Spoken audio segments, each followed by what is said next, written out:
السلام ورحمة الله وبركاته. وعليكم السلام ورحمة الله وبركاته يا شيخنا. أحسن الله إليكم. I'm Riyad Malaysia. How are you? الحمد لله بخير. Are we going to نعم يا شيخنا.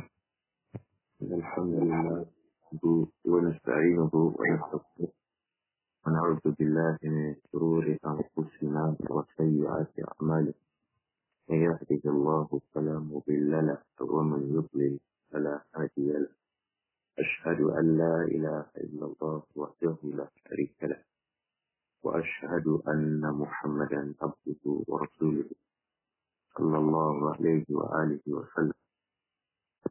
From our book Al-Adab Al-Mufrad by Al-Imām Abdur-Raūf Muhammad ibn Ismā'īl Al-Bukhāri, the book that was particularly authored about the manners of the Muslim from the lines of conduct of the Prophet Muhammad sallallahu alayhi wa alihi wa sallam and his companions. Today we should be reading Babul Khuruj ila al-Maqbala wa hamli shay'i ala a'tiqihi ila ahlihi bizzabi. The chapter that discusses going out to our vegetable garden. The chapter that discusses going out, the Muslim going out to the vegetable garden and actually having to carry some things on the shoulders while returning home to the family. The companions, they used to do that. Some of them would have a garden of vegetables or other plants. They would have a farm, and from the farm, after the day's work, they would have a few things to take home, for the family, for the household. This was the chapter regarding that, and it has the very, very lengthy hadith of Salman al-Farisi and Hudayfa ibn Yaman. This lengthy hadith of Abu Abdullah Salman al-Farisi, the eminent companion of Prophet Muhammad alayhi salatu wasalam, and the other companion too of the Prophet alayhi salatu wasalam, Hudayfa ibn Yaman. This was the hadith I thought that we should read today, and it is the next hadith in our book Al-Adab Al-Mufrad, hadith 234. But I've been busy with classes since yesterday, and I have two other classes later today, this morning, at the ABC in Lagos. I thought that instead of going on to another exhaustive class this morning, we should rather seek to pay attention to the questions that we may have. Generally, we have it an open day, responding to questions that we may be able to provide answers for on this forum. So, Abba Yusuf, I wouldn't know. My suggestion is that we make this class a question and answer forum. And Bismillah, we'll continue the hadith of Hudayfa and Salman al-Farisi in the next class, inshallah. Before today, Abba Yusuf, are you with me? Now, did you hear what I just said? Yes. Right. Before today, our discussions are being about Ma'ruf, being nice to people, seeking to help the people, and the entirety of the ahadith that we had read had emphasized that we need for the thing to do what is good to help the people, and understand that a further pathway is not wasting, providing money, giving out sadaqah in its ruling and reward. It's not just handing out something physical, perhaps a gift or some monetary benefit, but that every kind of a good deed considered in Islam as from the aspects of sadaqah, including liqa'ul ikhwah, towards helping, meeting your brothers with a nice, open, friendly face. That itself in Islam is considered as from the aspects of sadaqah, and so much so that even removing harm and sada al-sharra min al-nas or al-nas, to take away evil away from the people, is also considered from the aspects of sadaqah in Islam. These were the core benefits we were taking from the previous classes. The very last one was about that saying good words itself is from the aspect of sadaqah. So sadaqah is not restricted to giving out money. Sadaqah could involve even smiling towards your brother. Sadaqah could be helping somebody upon something that is good. Sadaqah could be telling somebody with the mouth about what is good, or seeking to prevent evil by telling the person not to engage in evil, encouraging good and forgiving evil. All of these come from issues of sadaqah. That goes to show the vast mercy of Allah subhanahu wa ta'ala. Allah is so vast in His mercy, to such an extent that if the individual does not have the financial ability to hand out charity, he still gets the rewards of charity from other means. The individual gets the huge rewards of charity through other means if he is not able to provide financial help to people. He is encouraged to work hard to be able to do that. If he is not able to do that, he is encouraged to use his strength to help somebody who needs help and support from his physical strength, and so on. In fact, in the Sharia, when a man cohabits with his family, likewise when the family also make themselves available for their husbands, it also counted from the aspects of sadaqah for both parties. You can see how vast the mercy of Allah subhanahu wa ta'ala is for all the people.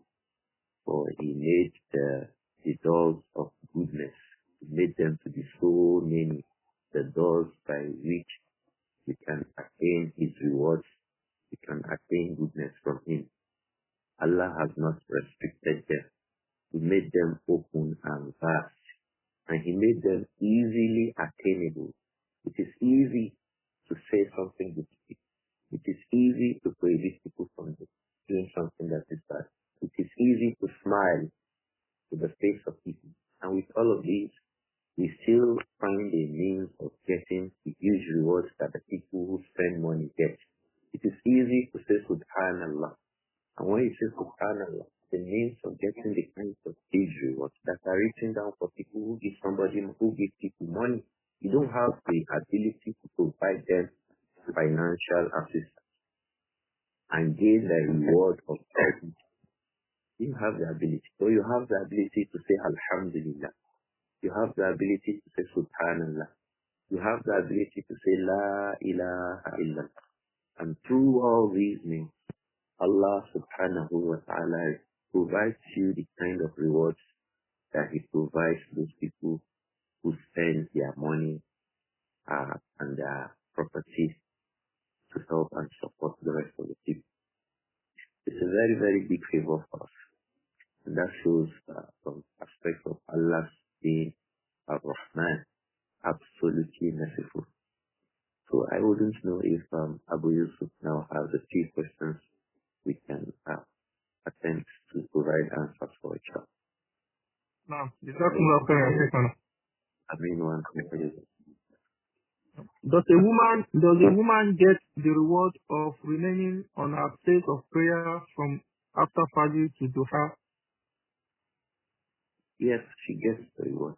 If a woman remains on the place of prayer from after Salatul Fajr and she remains there to observe Salatul Duha, she gets the reward from two angles.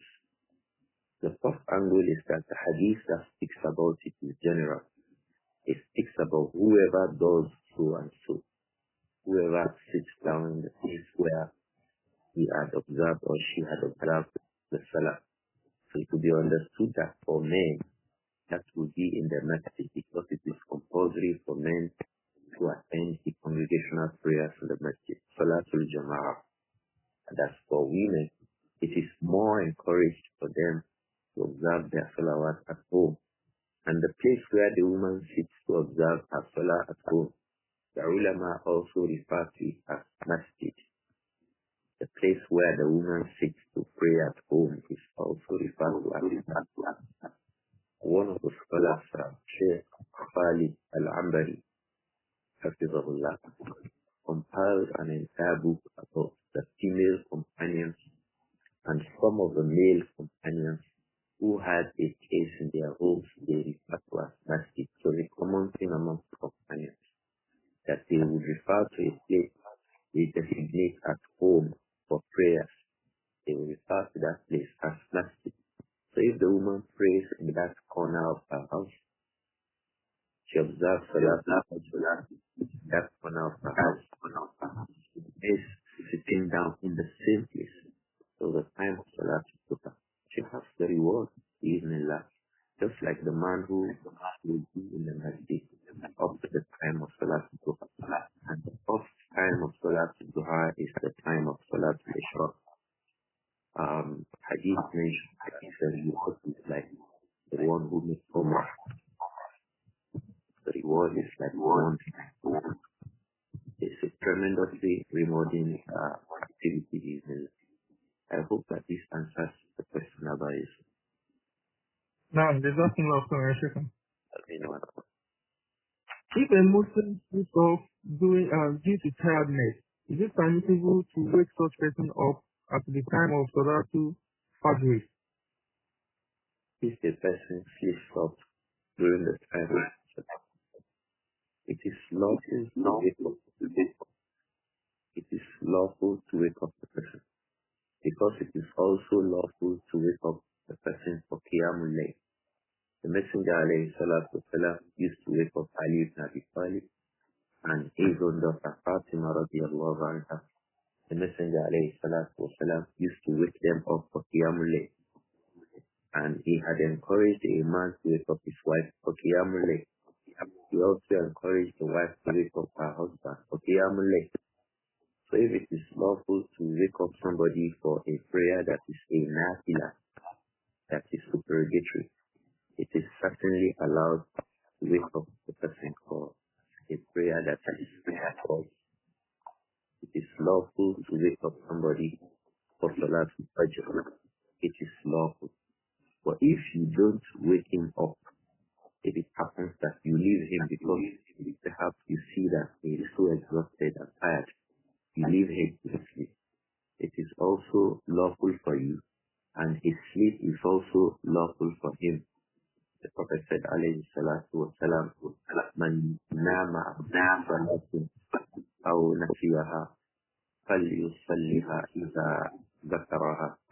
The one who sleeps off a prayer, sleeps off during that salah, during the prayer. He was supposed to be praying, but that was the time he was asleep. Sometimes it happens that after Salatul Zuhr, we like to take a brief siesta, al-Qaylula. We make Qaylula, and then because of tiredness during the early part of the day, we become so exhausted and we sleep even up to after when the people in the masjid would have observed Salatul Asr. The Prophet said, alayhi salatu wasalam, if that happens when you wake up, observe the Salah. There was a particular case of the companion Safwan ibn Mu'attal. This hadith occurs in Sunan Abi Dawud. Safwan ibn Mu'attal used to work in the night. He used to be welcome travelers and provide them water to make what Arabs call istikmal, using hot water to have a warm or hot bath because of the difficulties and how strong the body would have been in the night as a result of traveling in transit. So they usually needed hot water. So Safwan ibn Mu'attal had that job to provide hot water in the bath at that time. So when it comes to near the time of Salatul Fajr, that is the time that people reduce the number of people who come to have their bath in the public bath. It reduces. So when he sits down to say he closes his eyes, he slips off and he goes off like that and he leaves behind Salatul Fajr. So the wife came to complain to the Prophet Muhammad alayhi salatu wasalam, radiyallahu anhuma, the wife of Safwan. Safwan used to sleep like that and he would leave Salatul Fajr. The Prophet sallallahu alayhi wa sallam told him in front of her, radiyallahu anhuma, that whenever he woke up, he should observe Salah. The ulama say this is evidence that if a person sleeps off at the time of Salah, perhaps because of exhaustion, especially like was in the case of Safwan, such a person should observe the Salah as soon as he wakes up. It is not counted as from the aspects of sin for the person. Nevertheless, that is not to say that people should become lax, spend their time browsing, spend their time on Facebook, spend their time on WhatsApp, on social media, into the night, and then they sleep off the time of Salatul Fajr. This is something that is very, very blameworthy. It is blameworthy for people to do something, not sleep in the night deliberately, and then as a result of that, they become denied of the deep virtues of observing Salatul Fajr in Jama'ah, in the masjid with the rest of the Muslims, because of their own laxity with the social media. This is a very, very blameworthy thing. I hope that this goes to clarify the different aspects of that personality. I mean, Can we shorten a Muslim name, e.g., Ubaydullah to Ubayd? well, Ubaydullah is a name, it's a tasdeer of Abdullah. That is, the Arabs used to make a tasdeer, like Anas, they would say Unes. It's a major aspect of Arabic grammar. If you go to Surf, it's a major aspect of that. It was a thing that was beloved to them. It's a way of honoring a child or honoring a person to make a tasdeer. Although sometimes a tasdeer will be made to insult the person. But largely, when it is made regarding a name, it is a way of honoring the person. For example, when you say Abdullah, you are saying, just a moment. When you say Abdullah, saying the servant of Allah, Allah's son. But when you say Ubaydullah, you are bringing humility to that name. You are bringing further humbling of yourself before Allah. Ubaydullah, the small servant of Allah. So it's a way of humbling the self before Allah subhanahu. Is there anything that honors a person than humbling himself for that before Allah? So with the example that you gave, it's lawful to say Ubaydullah. There were many amongst the early Muslims who bore Ubaydullah amongst the companions. There were some amongst the scholars who also bore Ubaydullah, just like they bore Abdullah. So that is lawful. But there are some kinds of reducing the name of the Muslim that spoils the meaning of that name. That is not lawful. It is not lawful to reduce or cut off the connection in the name of the Muslim and thereby spoiling the meaning of that name. That is very, very common today amongst Muslims. Sometimes it is the pronunciation that they destroy, and most of the times this comes from non-Muslims. Non-Muslims deliberately destroy Muslim names, so the Muslims don't end up gaining the benefit of the beauty of the name. If a person is Ruqayya, it's not lawful to refer to her as Ruka. This is bad. If a person is Ruqayya, it is not lawful to refer to her as Ruka. This is bad. If the person is Fatima, it is not lawful for you to refer to her as Fati. This is common even among sisters who have some sort of consciousness in their deed. When they refer to themselves, their friends who are, for example, named Fati, they say Fati. The name is not Fati. The name is Fatima. The name is not Fati. Sister Fati, Sister Fati, Fati, Fati. The name is not Fati. The name is Fatima. Refer to her as Fatima. Sometimes they say Fatima. It is not Fatima. Some sisters with some consciousness refer to themselves as Fatima. It is Fatima. It is Fatima. The Quran does not have any sort of a prolongation. It is Fatima. So leave Fatima as Fatima. Leave Ruqayya as Ruqayya. Leave Ibrāhīm as Ibrāhīm. Don't refer to him as Ibro. He spoiled the name. Ibrāhīm cannot be Ibro. Ibrāhīm is Ibrāhīm. Ibrāhīm is Ibrāhīm. So, and Ibrāhīm, as it is said, some of the scholars, because that word is, I think it's a Hebrew word, it refers to Abun Rahim, a father that is very compassionate. That is what it means. So when you say Hebrew, what are you talking about? So like that, many of these names are bastardized, wrongly pronounced. And that is not a mistake. The non-Muslims started it by destroying the names of the Muslims and then making the names uninteresting, unattractive to the Muslims. So we should go about changing these kinds of mentality amongst the people. But if it were a name that can be lawfully shortened or reduced in terms of making factors be, like you have Abd to be Ubayd, like you have Anas to be Unais, like you have Hamd to be Humayd, and the rest of this, then that's lawful in Islam. So I hope that it is clear, because there is no destruction of the lexical meaning of that word when we do so. That's lawful. But when the name has to be reduced, destroying the essence of that name, then that is not lawful. I hope that it is clear about it. No, is it permissible to pay for an item before paying it?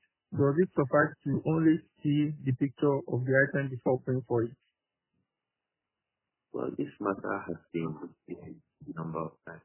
I'm still just trying to understand it from the angle of the Sharia better, because it will be coming under combining two kinds of trade. If one of them is lawful, the other one is not lawful. This picture describes two things: a lawful kind of trade, like bay of sell, and the one that's not lawful, al-ghara. The ghara selling something you don't have may come under this matter. How do you go on transacting something that's not on the ground? It's not available. The buyer cannot have it, to see it, to feel it. Can't have any kind of. Imagine someone selling gari and snap the picture of gari in a basin. The down of it has gari that is bad. The up of it has gari that is good. So how is that? And you snap him and he buys it in the name of buying gari that is good. And it is very common these days that people complain that what they finally get is not what they had seen in the pictures. What they finally get is not what they had seen in the pictures. So that would mean that there is some sort of deceit connected to showing the people the property in the pictures, and that's unlawful. It's unlawful to show someone something he pays for it, he buys it, and it is not exactly what he has seen. So that's why seeing the property, having it, feeling it, is very, very, very important, because those are the things that the Sharia sought to prohibit. So Sharia wanted to prohibit you to purchase something while it is not what you think that you have purchased. It is unlawful for the seller, and it is not in the advantage of the buyer, and the Sharia wants to protect the interest of the two persons. So most of the people now complain that what they see in the pictures is not what they finally get when they buy these things. The other thing around that is having somebody standing for you to help you see and buy it on behalf of you. Someone sees it for you, tells you, look, I have seen it. If you trust such a person's seeing and verification, then you can pay through that person to be the intermediary between yourself and the sellers of the product. But I think this issue can be discussed with a more technical consideration in the Sharia, but Bismillah in subsequent classes, because it's a very, very common thing now because of the use of IT, the social media especially. Most of the people come to social media with what they said, then sometimes it is not exactly what they said. Sometimes it is exactly what they said. Bismillah, I hope that we can look at this matter with some more details. Let us add it to the issue of obtaining a passport and the jinsiyah, that's nativeness of countries other than those of Islam and Muslims. I think we had for a long time promised to discuss that issue. We make it issue number 2. We will discuss inshallah in subsequent classes.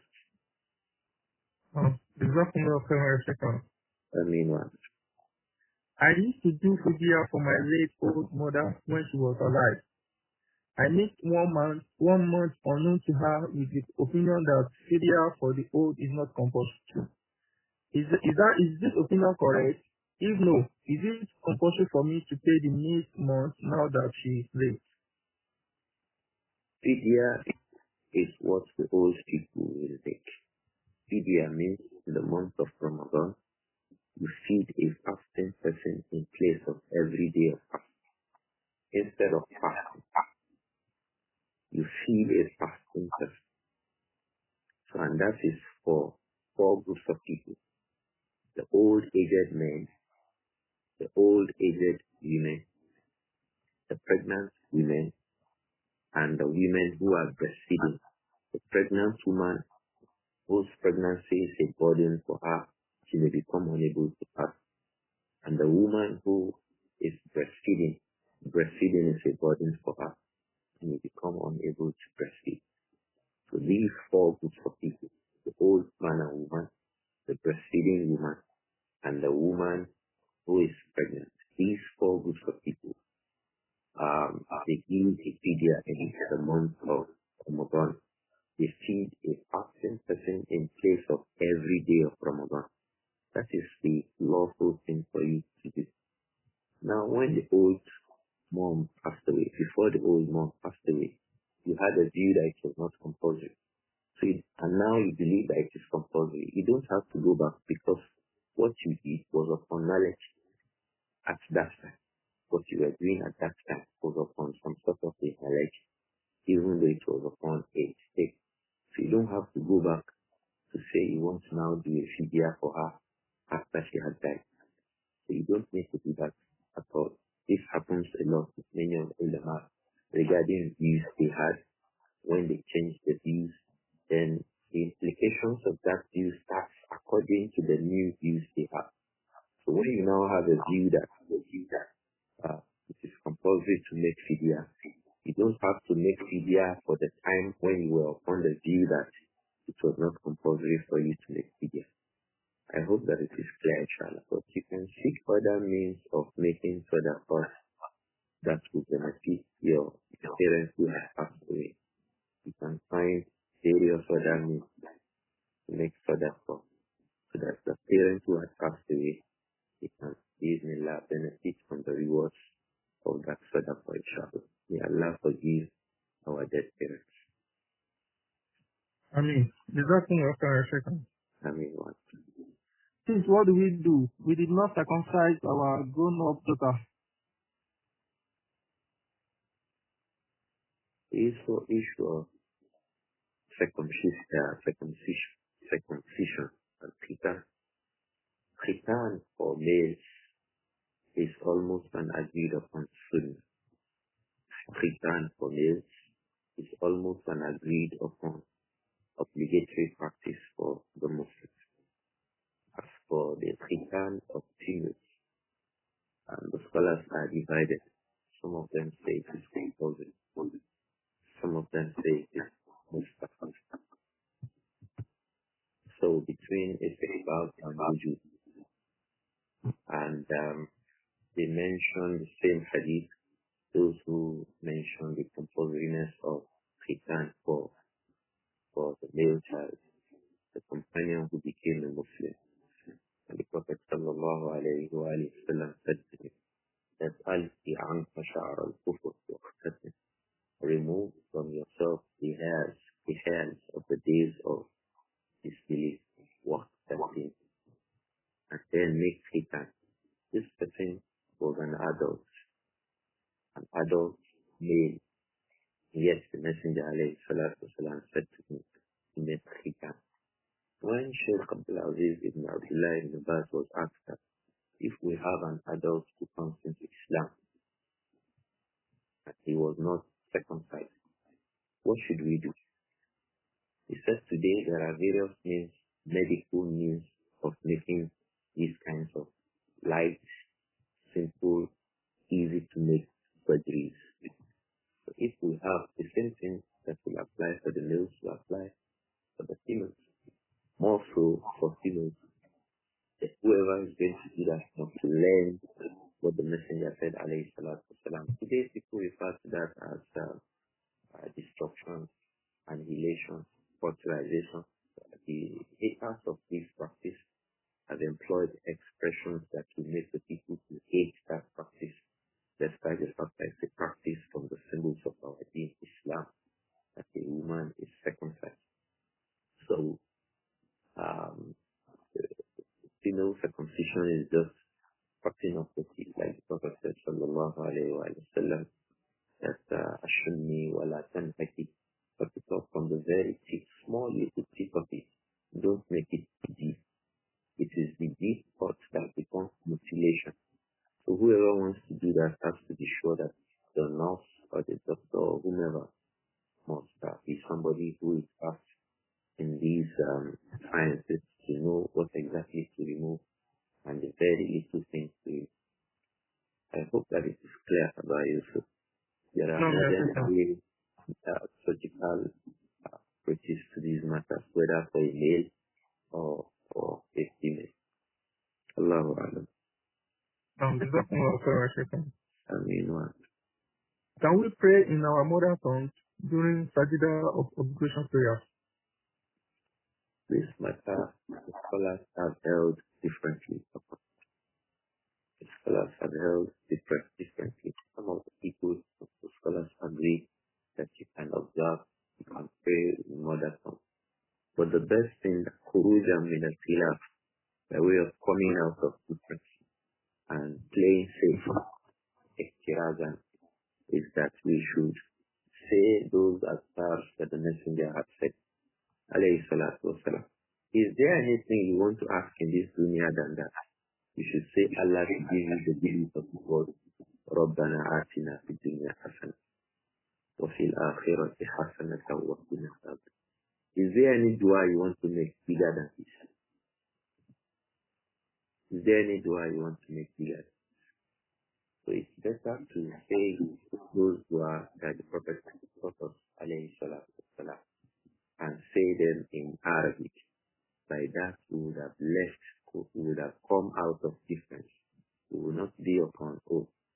Like if I had said it with my mother tongue, wouldn't I have violated my salah? You would have gone out of that difference if you say it in Arabic. You employ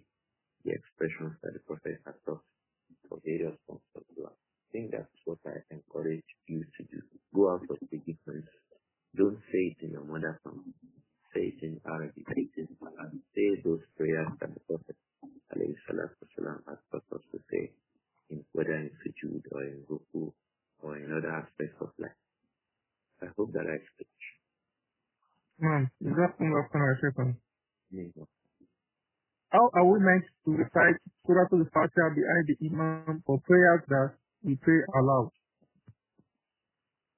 When the Imam recites Surah Al-Fatiha, the correct opinion, and Allah knows best, is that it is compulsory for those behind the Imam to also recite Surah Al-Fatiha. Whether that Salah is a silent Salah, where recitation is read silently, or where the recitation is made aloud. The correct, inshallah, view is that everybody behind the Imam should recite Fatiha. And that is based on the hadith of Abu Hurairah radiallahu anhu in Sahih Muslim. Hadith of Imran ibn Hussein in Kutub al-Sunnah, in which the Prophet and others, Ubadah ibn Samit radiallahu anhu, in which the Prophet alayhi salatu wasalam emphasized and said that La salata liman lam yaqra' bi al-kitab aw bi fatihatil kitab. The one who does not recite al-kitab or fatihatil kitab, la salata lahu, he has no salah. And this expression is general. La salata liman, anyone. So man includes the Imam. It also includes those who are behind the Imam. Anyone who does not recite Fatiha has no salah. Anyone. The ulama say it involves both the Imam and those that are praying behind the Imam. Everybody has to recite Surah Al-Fatiha. Now the question is, what about when the Imam recites his Fatiha aloud? How should I recite my own? I should recite my own gently to myself. As he says, Alhamdulillah Rabbil Alameen. I will be saying my own to myself. And to the end of Surah Al-Fatiha, when the Imam ends Surah Al-Fatiha and starts to say Ameen, I will join the Imam and we all will say Ameen. So everybody will recite Surah Al-Fatiha. Recite it when the Imam is reciting his own. So now you can ask, what is the evidence for that? The evidence for that is in the statement of Abu Hurairah radiyallahu anhu that was collected by Imam Muslim. When he radiyallahu anhu was saying that the Messenger said alayhi salatu wasalam that La salata liman lam yaqra bi al-kitab. The one who does not recite the mother of the book, the beginning of the book, al-kitab, Surah Al-Fatiha, La salata lahu. He has no salah. One of the Tabi'un was asking Abu Hurairah radiyallahu anhu, the same question you have asked me this morning, Abu Yusuf. He was asking Abu Hurairah, how do I recite my own? How do I recite my own? Abu Hurairah said to him that he should recite it to himself gently. This is the best evidence regarding this issue. Recite your own to yourself gently. Because Ar-Rawi adra bima rawa. The one who has reported the hadith, he knows best what he has reported. Abu Hurairah was the one who reported it to the Prophet, alayhi salatu wasalam. And he is the one telling us how to go about it. This one comes in front of any other opinions regarding this hadith. Abu Hurairah, who reported hadith of reciting Fatiha, was the one who was asked, if I am praying behind the Imam, how do I recite it? And he told him, Iqra Fatiha. Read the surah, read the Fatiha to yourself. Read the surah to yourself. He repeated it twice or thrice. Hadith occurs in Sahih Muslim. So this is the best answer to it. But there are some views in some mazahib. Like for example, the mazhab of Al-Imām Shaykh, Muhammad ibn Idris. His view is that recite the Fatiha when the Imam becomes silent after Ameen. After you say Ameen, before the Imam begins to recite another surah, you quickly start reciting Fatiha and the like of that. So all of these are overweighed by that statement of Abu Hurairah, the companion of the Prophet Muhammad sallallahu alayhi wa sallam, who was asked, how do I recite my Fatiha behind the Imam? He told him to recite it to himself. So directly about you, when anyone prays behind the Imam, recite Surah Al-Fatiha gently to yourself. whether that prayer is a prayer in which the Imam read aloud, like Fajr, like Maghrib, like Isha, or is a prayer where the Imam read silently, like Salatul Zuhur and Salatul Asr. The basic rule is that everybody must recite Surah Al-Fatiha. If it were an Imam, if he does not recite Surah Al-Fatiha, he does not have Salah. If he is praying alone, if he does not recite Surah Al-Fatiha, he does not have Salah. But if he is praying behind the Imam, if he does not recite Surah Al-Fatiha, he is committing a sin, even though he has Salah.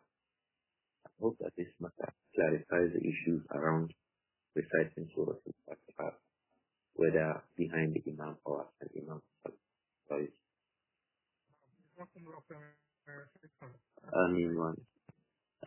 If the Imam goes to Ruku while I'm just joining the Salah, should I say the Duha or Istiftah before joining him on Ruku? No, you don't say Dua al-Istiftah. In fact, if you join the Imam when the Imam is reciting Surah Al-Fatiha, لا تشتغلوا بأدعية الاستفتاح. Don't become easy with Dua al-Istiftah. You join the Salah. The Imam is in Ihdina Siratal Mustaqim. You should just go on to say Ihdina Surah Al-Fatiha from the beginning. Bismillahir Rahmanir Rahim. Alhamdulillah Rabbil Alameen. And then you stop when the Imam says Ameen, wherever you stop. But to join the Salah, when the Imam has left Dua al-Istiftah and then begin to recite Dua al-Istiftah when the Imam is on Fatiha or when the Imam is on Surah, it is not lawful at all. The ulama spoke about it, and the evidences come under the hadith of Abu Hurairah radiyallahu anhu, also in Sahih Muslim. So what you should do, Allahu Alam, is that when you join the Salah, whenever you join it, if you are not joining at the beginning, if you join it when Surah Al-Fatiha had already started, you should start Surah Al-Fatiha.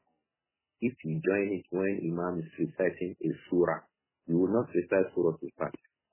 You listen to the qira'ah of the Imam. Because the Prophet said, sallallahu alayhi wa sallam, فَإِذَا قَرَأَ فَأَنصِتُوا. When the Imam begins to recite a surah, فَأَنصِتُوا, listen to it. Listen to it. So you should listen and stop your Fatiha. So even when the Imam is reciting a surah, you shouldn't recite Fatiha, not to say Dua al-Istiftah. I hope that this matter is correct. Just go on to listen to the Imam if you meet him having left Surah Al-Fatiha. If he is still on Surah Al-Fatiha, start reciting your Surah Al-Fatiha. Stop when he stops Fatiha. After Fatiha, if the Imam is reciting Surah, that's when you join the Salah. Don't go back to Dua al-Istiftah. Don't go back to Fatiha. Just say Allahu Akbar and be listening to the qira'ah of the Imam. I hope that that's clear. I mean what? When someone makes the Salah at the Ruku, it is said that he has missed the Rakah. How do we juxtapose with the hadith of Abu-Hurairah that there is no Salah for one who doesn't recite Fatiha? Well, you juxtapose from other reports. The first report is the same hadith of Abu Hurairah when he said that when the Imam recites Surah, you should listen to him. He did not say when the Imam recites Surah, you should recite Fatiha. He said listen to the Imam. So that takes precedence. If the Imam, that makes us understand that, so if my reciting Fatiha behind the Imam is if the Imam was still on Fatiha, or that if I'm reciting alone, observing Salah alone, or using the Imam. Because what he said to me is that when the Imam is reciting a surah, I should listen to him. That is the instruction from the alayhi salam.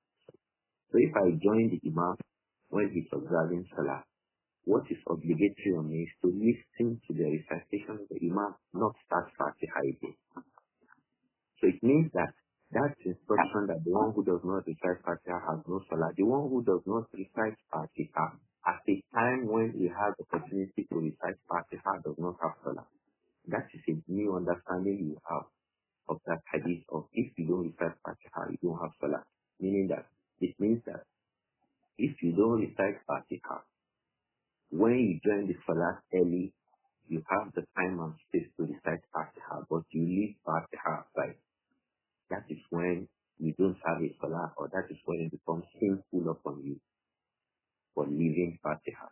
Why?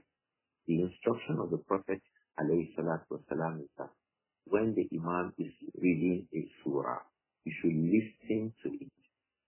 It means for every situation and place there's an instruction. So the same thing applies if a person is upon, if the Imam is upon ruku. If you come and make ruku, that is what you have next. It says, فَاتَّقُوا اللَّهَ مَا اسْتَطَعْتُمْ. That is what you are able to meet.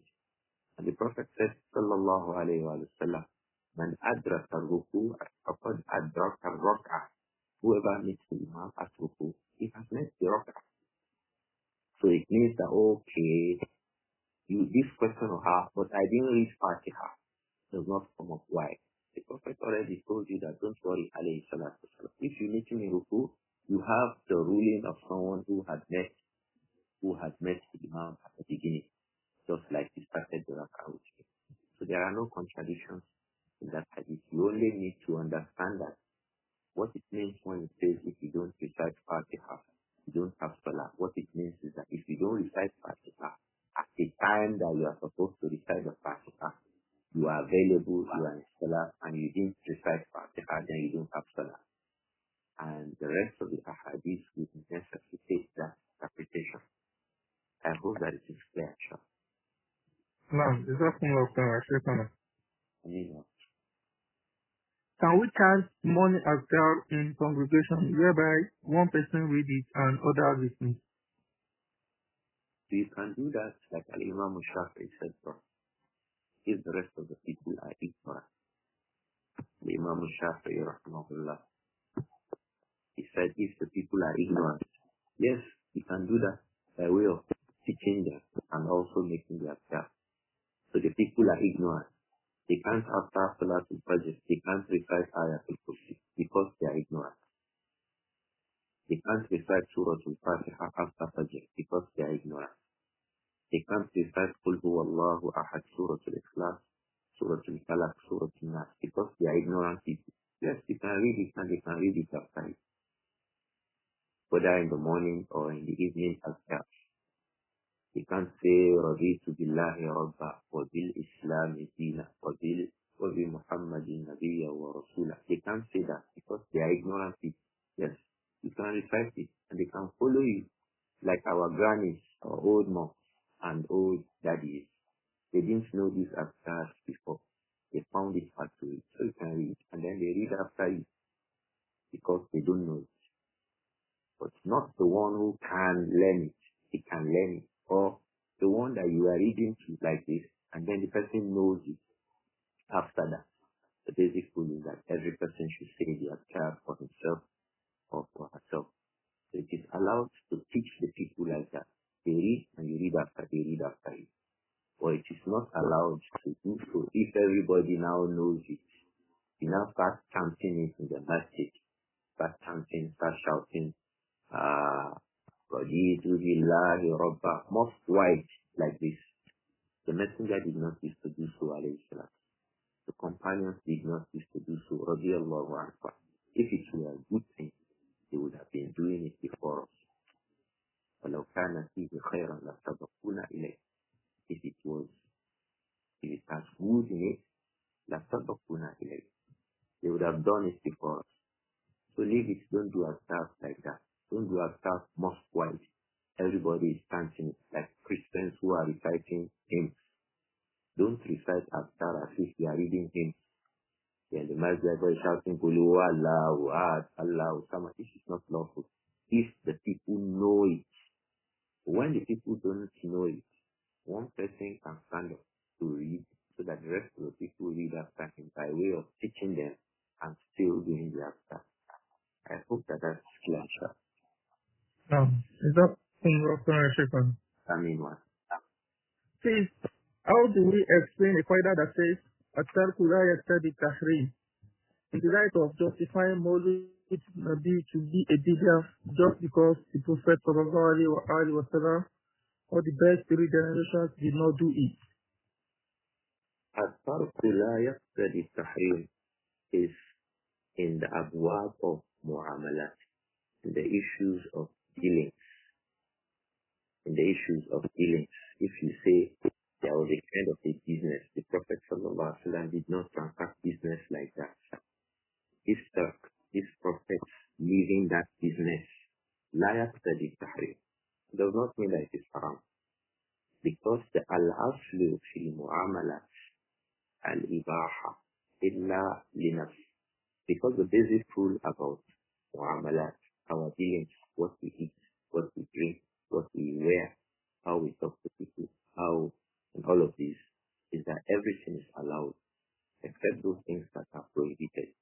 So if everything is allowed except those things that are prohibited, if there was a kind of a business that the Prophet did not do, the fact that he did not do it does not now mean that that business is prohibited. If you want to say the business is prohibited, you have to have a proof. Prohibited businesses are already stated in Islam. So if the Prophet did not do a particular business, but he did not prohibit it, that he did not do it is not evidence that it is prohibited. This is the meaning of this qaida, that at-tarku la yaqtadi at-tahrim. The fact that the Prophet did not engage in that physical financial transaction does not mean that that transaction is not lawful. That is where it is applicable. On the issues of things by which we seek nearness to Allah, if we want to seek nearness to Allah, we want to do salatu ala nabi, you want to observe salah, you want to pay zakah, you want to fast, and all of these, the basic rule is that al-man'u illa linafsin. You should not do it at all, except you have a proof for it. So if you want to celebrate the birthday of the Prophet Muhammad, sallallahu alayhi wa sallam, that Abu Bakr and Omar, Uthman, and the Prophet himself, sallallahu alayhi wa sallam, that they did not do it is evidence that you should not do it. The basic rule is that as they did not do it, so don't do it. Why? Because this is Maidanul Ibadah. This is from the Abwab of Ibadat. Issues by which we seek nearness to Allah. Everything by which you want to seek nearness to Allah had already been explained by the Prophet, alayhi salatu wasalam. They had already been done by his companions, radiyallahu anhu. So if they did not do it like that, then they are not doing it with evidence that it is unlawful. I hope that it is clear. So they did not do Mawlid Nabi. That is evidence that Mawlid Nabi is unlawful. They did not do Mawlid Nabi. That's evidence that Mawlid Nabi is unlawful. The same thing we say to people. They were not also reciting Quran, making musabaqah of Quran. This thing is common now. People of Sunnah, we take sometimes what we like, we drop sometimes what we like. The companions, radiyallahu anhum, did not used to do musabaqah of Quran. The Quran was available. And they were all making haste to learn and do better regarding themselves about the Quran. They were not doing musabaqah of Quran. That's why Al-Imām Al-Albani rahimahullah says that all these musabaqat of Quran, they are not also lawful. Why? Reading the Quran is ibadah. And this ibadah, if it was good, the Messenger alayhi salatu wasalam and the companions would have done it. The same thing with Mawlid Nabi. So you find some people condemn Mawlid Nabi, but they are doing musabaqah of Quran. So if you ask them, musabaqah of Quran, what is the proof for it? They don't have. So they come back to say there is no proof for Mawlid Nabi. Is there proof for musabaqah of Quran? There is no proof for it. And reading the Quran, qira'atul Quran, is ibadah aflan. Al-aflu fi qira'atul Quran, annaha min al-ibadah. It's from the issues of ibadah. So Mawlid Nabi is wrong and unlawful because it comes from the issues by which we seek closeness to Allah. That means it comes from the issues of ibadah. If the Prophet did not do it and the Prophet did not celebrate his birthday, Abu Bakr did not celebrate radiyallahu anhu the birthday of the Prophet, Omar did not, Uthman did not, and the rest of them. These were the people who are most beloved to the Prophet sallallahu alayhi wa sallam. So Look at how loving Abu Bakr was to the Prophet sallallahu alaihi wasallam. He married his daughter to the Prophet Aisha radiyallahu anha. Look at Omar. He married his daughter Hafsa to the Prophet alayhi salatu wasallam. Look at Uthman. The Prophet married his daughter to him, Ruqayya. When Ruqayya died, radiyallahu anha, the Prophet added another wife, Kulthum. So you have two of the wives of the daughters of the Prophet with him, Uthman. These are the people who are close to the Prophet. Ali radiyallahu anhu married the daughter of the Prophet, Fatima radiyallahu anha. Yes, all of these people, in their love and closeness to the Prophet, they never celebrated Maulid. So don't celebrate Maulid. It's sufficient answer for anybody who is reasonable and humble regarding his religion. Why are you not celebrating Maulid? I'm not celebrating Maulid because Abu Bakr did not celebrate it, Omar did not, Uthman did not, Ali did not. If it was good, they would do it. So this stuff, in this case, يقتضي التحريم.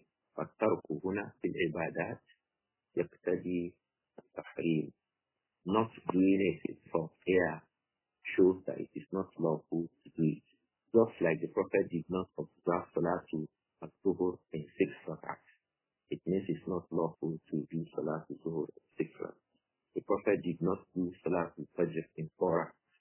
It means it is not lawful to do Salatul Fajr in 4 rakats. The Prophet did not do Salatul Isha in 10 rakats. It means it is not lawful to do Salatul Al-Isha in 10 rakats. I hope that this clarifies it. I mean, Please, what is the meaning of Musabaqa of Quran that Shaykh just mentioned? Musabaqa of Quran is Quranic recitation competition. Schools do it now. Quranic recitation competition.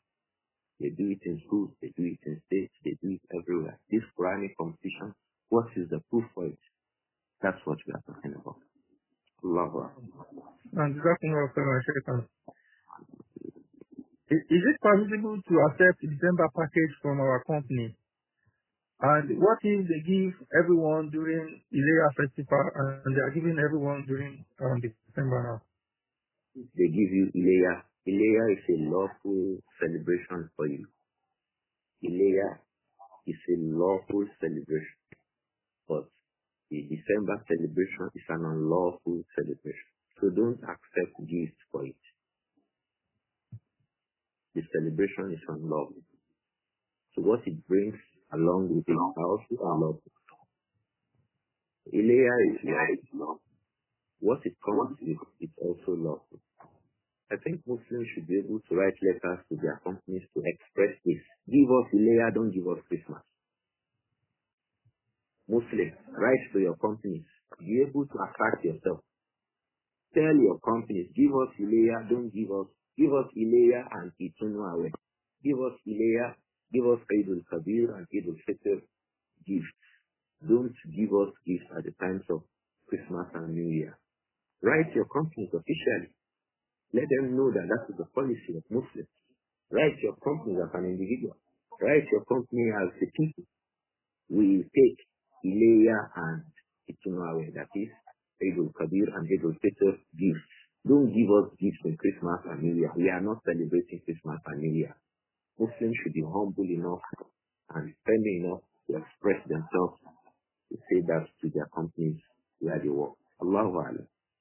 But Yusuf, can we stop here today? We spent the hour. And I have classes. I have 2 classes this morning, later this morning. No.